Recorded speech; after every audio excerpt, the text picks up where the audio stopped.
Nous pouvons passer maintenant à la réponse à la troisième question. On nous demande de déterminer la composition du mélange réactionnel à la fin de la réaction. Pour cela, nous pouvons reprendre l'équation de la réaction qui donne, selon une réaction limitée, l'ester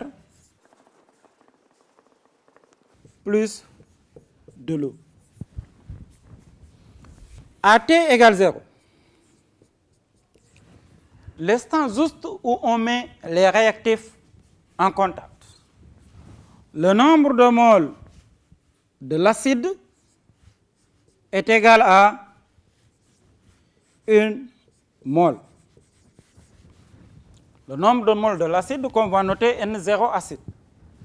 Le nombre de moles de l'alcool est aussi égal à 1 mol. Rappelons qu'on avait fait un mélange équimolaire d'acide éthanoïque et de propane 1-ol, 1 mol, 1 mol. Il ne s'est encore rien formé en ester et rien formé en eau.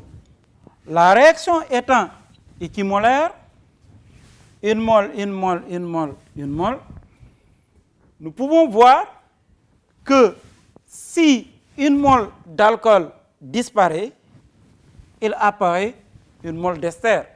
Autrement dit, s'il apparaît 1 mol d'ester, il a disparu 1 mol d'alcool. Par conséquent, si à la date T quelconque, le nombre de moles d'ester apparu est X, le nombre de moles d'eau formé est aussi X. Alors, le nombre de moles d'alcool à cette date, comme le nombre de moles d'ester apparu est égal au nombre de moles d'alcool disparu, c'est le nombre de moles d'alcool initial moins le nombre de moles d'ester formé. Et le nombre de moles d'acide à cette date est égal au nombre de moles d'acide initial moins le nombre de moles d'ester formé, c'est-à-dire X.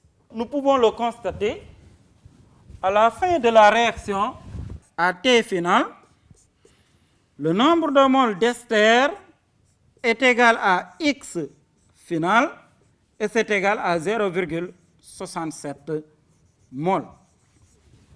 Par conséquent, nous pouvons en déduire le nombre de moles d'acide à la fin de la réaction qui est égal à 1 moins X final, c'est-à-dire 0,67, ce qui donne 0,33 mol. Le nombre de moles d'alcool à la fin de la réaction, c'est 1 moins XF 0,67, ce qui donne 0,33 mol. Et le nombre de moles d'ester, c'est XF 0,67 et le nombre de moles d'eau, XF 0,67. D'où, finalement, à T final, on a dans le milieu réactionnel le nombre de moles d'acide qui est de 0,33 mol. Le nombre de moles d'alcool à la fin de la réaction qui est de 0,33 mol. Le nombre de moles d'ester formé à la fin de la réaction 0,67 mol. Et le nombre de moles d'eau formé à la fin de la réaction 0,67 mol. Voilà la composition du mélange à la fin de la réaction. En quatrième question, on demande d'en déduire le rendement d'estérification. Le rendement d'estérification est égal au nombre de moles d'ester formé ou obtenu sur le nombre de moles d'ester théorique.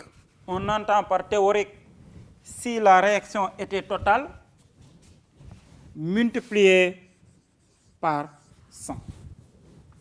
Comme nous l'avons dit, le nombre de moles d'ester formé est égal au nombre de moles d'alcool disparu. Alors, si la réaction était totale, toute la quantité d'alcool serait disparue.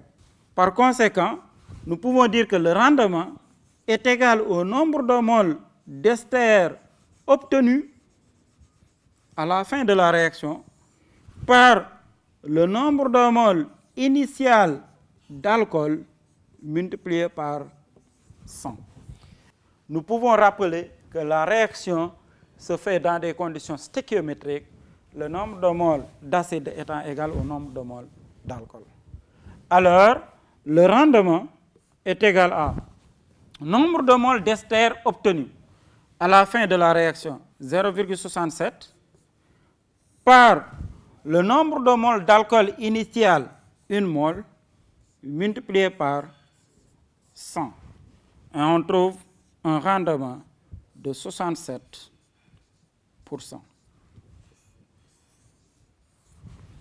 Voilà le rendement d'estérification. Et nous pouvons dire qu'on a bien le rendement d'estérification d'un alcool primaire, puisque l'estérification d'un alcool primaire dans les conditions stéchiométriques donne un rendement de environ 66%. En dernière question, on nous demande quel est l'avantage du chauffage à reflux. Donc ici, nous avons le dispositif expérimental. Nous voyons que le milieu réactionnel est là, le mélange alcool plus acide éthanoïque et le catalyseur. Par un chauffe-ballon, le mélange est chauffé. Et là, nous avons un réfrigérant à eau ou colonne vigreux. On fait entrer dans ce réfrigérant de l'eau froide et l'eau va ressortir du réfrigérant étant tiède. Donc le chauffage fait qu'il y a des gaz qui vont s'évaporer. Mais en s'évaporant, ces gaz entrent dans la colonne du réfrigérant à eau, refroidissent, se condensent et retombent dans le milieu réactionnel. De telle sorte que ça limite les pertes, les gaz ne sont pas perdus dans l'atmosphère puisque condensés retombent dans le milieu réactionnel.